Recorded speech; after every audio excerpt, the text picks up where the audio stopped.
মুসলিম শরীফের 339 নম্বর হাদিসের বর্ণনা, ক্বালা রাসূলুল্লাহ সাল্লাল্লাহু আলাইহি ওয়াসাল্লাম, নবীজি বলেন, লা তাজআলু বুয়ুতাকুম মাকাবিরা লিশ-শাইতান, লা তাজআলু বুয়ুতাকুম মাকাবিরা, তোমরা তোমাদের ঘরগুলোকে গোরস্থান বানায়ো না।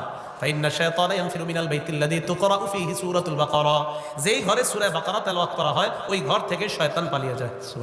এখন আসেন, বাচ্চাদেরকে মাঝে মাঝে জিনে ধরে, ভূতে ধরে করেন না আপনারা, দৌড়ে হুজুরের কাছে যান। মনে রাখবেন, যেই ঘরে কোরআন তেলাওয়াত হবে না আর যেই ঘর বেশি নাপাক থাকবে ওই ঘরে জিন ভূত আসবে। কি বললাম? কোরআন তেলাওয়াত হবে না আর নাপাকি থাকবে। এই জন্য বাচ্চারা কাঁথায় প্রস্রাব করলে সকালে উঠে তাড়াতাড়ি ধুয়ে ফেলেন। এই নাপাক কাঁথা বেশিক্ষণ রাখেন না, নাপাকির কারণে জিন ভূত আসে। আমরা বাথরুমে ঢোকার সময় আল্লাহুম্মা ইন্নী আউযু বিকা মিনাল খুবুসি ওয়াল খাবাইসের দোয়া কেন করি? নাপাকি যেই জায়গায় থাকে ওখানে জিন ভূত থাকে। তো নাপাকি যত বেশি হবে সেখানে জিন ভূতের উৎপাত বেড়ে যাওয়ার সম্ভাবনা। তো মনে রাখবেন, ঘর যদি নাপাকি থাকে ঘরে আর যদি কোরআন তেলাওয়াত শূন্য হয় তো ওই ঘরে জিন ভূত আসার সম্ভাবনা বেশি। এই জন্য কোরআন তেলাওয়াত ঘরের মধ্যে খুব বেশি চর্চা রাখা।